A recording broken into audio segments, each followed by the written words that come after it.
கிடைக்கும் வாய்ப்புகளை பயன்படுத்தி வடக்கின் மையமாக மாங்குளத்தை கட்டியெழுப்புவோம் என வடக்கு மாகாண கௌரவ ஆளுநர் என் வேதநாயகன் அவர்கள் கோரிக்கை விடுத்தார். நகர அபிவிருத்தி அதிகார சபையால் புதுக்குடியிருப்பு, மாந்தை கிழக்கு மற்றும் வவுனியா வடக்கு ஆகிய பிரதேச சபைகளுடன் இணைந்து முன்னெடுக்கப்படும் மாங்குளம் நகர அபிவிருத்தி திட்டத்தின் 2026 முதல் 2036 ஆண்டு வரையான உத்தியோகபூர்வ ஆரம்ப நிகழ்வும் முதலாவது பங்குதாரர்கள் கூட்டமும் புதுக்குடியிருப்பு பிரதேச சபை மாநாட்டு மண்டபத்தில் இன்று 24ஆம் தேதி செவ்வாய்க்கிழமை காலை நடைபெற்றது. இந்நிகழ்வில் பிரதம விருந்தினராக கலந்து கொண்டு உரையாற்றிய வடக்கு மாகாண ஆளுநர், எமக்கு கிடைக்கும் அரிய வாய்ப்புகளையும் சந்தர்ப்பங்களையும் நாம் உரிய முறையில் பயன்படுத்தி மாகாணத்தின் மேம்பாட்டுக்காக அர்ப்பணிப்புடன் செயலாற்ற வேண்டும் என வலியுறுத்தினார். வாய்ப்புகளை தவறவிட்டால் அவை மீண்டும் கிடைக்குமா என்பது கேள்விக்குறியே என குறிப்பிட்ட ஆளுநர், எமக்கு தேவையானவற்றை நாமே கேட்டு பெற்றுக்கொள்ள வேண்டும் எனவும் தெரிவித்தார். நான் முல்லைத்தீவு மாவட்ட செயலராக கடமையாற்றிய காலத்தில் மாங்குளத்தை வடக்கு மாகாணத்தின் மையமாக அடையாளப்படுத்தி அதற்கான நிலப்பரப்புகளும் ஒதுக்கப்பட்டன. எனினும் அத்திட்டங்கள் முழுமையாக நடைமுறைப்படுத்தப்படவில்லை. போரின் பின்னர் A9 பிரதான வீதியில் அமைந்துள்ள மாங்குளம் நகரம் வலுவிழந்த நிலையில் காணப்படுவது கவலைக்குரியது. அதனை மாற்றியமைத்து நகரத்தை மீள கட்டியெழுப்பும் பெரும் முயற்சியின் ஒரு வெளிப்பாடாகவே இத்திட்டம் அமைந்துள்ளது என அவர் சுட்டிக்காட்டினார். யாழ்ப்பாணத்தை மையப்படுத்தி இயங்கும் வடக்கு மாகாண சபையின் பல திணைக்களங்களை படிப்படியாக மாங்குளத்தை நோக்கி நகர்த்தும் வேலை திட்டங்கள் முன்னெடுக்கப்பட்டு வருவதாகவும் ஆளுநர் இதன்போது வெளிப்படுத்தினார். வடக்கு மாகாணம் வளங்கள் நிறைந்ததாக இருந்தும் வறுமை நிலையில் முன்னிலையில் உள்ள முரண்பாட்டை தகர்க்க நகர அபிவிருத்தி அதிகார சபையின் இத்திட்டம் பெரும் உறுதுணையாக அமையும் என நம்பிக்கை வெளியிட்ட அவர், தமது கோரிக்கைக்கு அமைவாக இக்கூட்டத்தை விரைவாக ஏற்பாடு செய்த நகர அபிவிருத்தி அதிகார சபையினருக்கு தனது விசேட நன்றிகளையும் தெரிவித்தார்.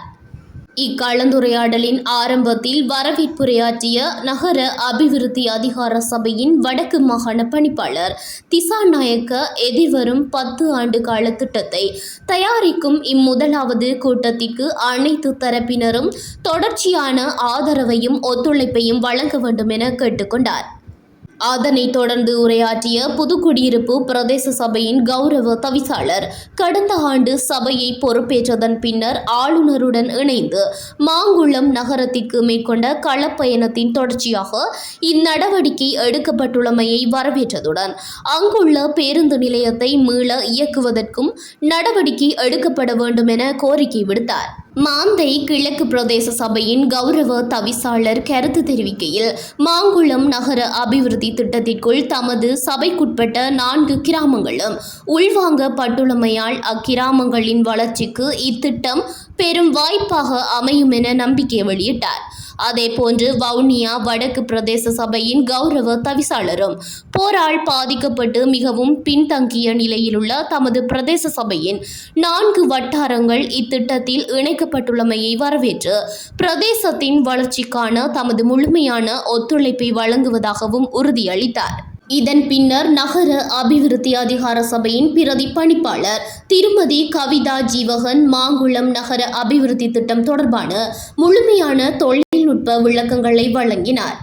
அனைத்து பங்குதாரர்கள் மத்தியிலும் அபிவிருத்தி திட்டத்தின் நோக்கம் மற்றும் முக்கியத்துவம் குறித்த விழிப்புணர்வை ஏற்படுத்துதல், திட்டமிடல் குழு, பொதுமக்கள் மற்றும் மக்கள் பிரதிநிதிகளுக்கிடையில் நெருக்கமான ஒத்துழைப்பை வளர்த்தல், எவ்வாறு அபிவிருத்தி செய்யப்பட வேண்டும் என்ற தொலைநோக்கு கருத்துக்களை பெறுதல், தற்போதைய சாத்தியக்கூறுகள் மற்றும் பிரச்சினைகளை அடையாளம் காணுதல் மற்றும் எதிர்கால அபிவிருத்தி வாய்ப்புகள் குறித்த ஆரம்ப யோசனைகளை சேகரித்தல் ஆகிய உயரிய இலக்குகளை மையமாக கொண்டே இன்றைய கூட்டம் அமைந்திருந்தது. இந்நிகழ்வில் பிரதேச சபைகளின் கௌரவ தவிசாளர்கள், உறுப்பினர்கள், செயலாளர்கள், நகர அபிவிருத்தி அதிகார சபையின் கொழும்பு தலைமை பணிமனை மற்றும் வடக்கு மாகாண பணிமனை அதிகாரிகள், ஏனைய தொடர்புடைய அரசு நிறுவனங்களின் பிரதிநிதிகள் மற்றும் சமூக அமைப்புகளின் பிரதிநிதிகள் என பலரும் பங்கேற்றனர்.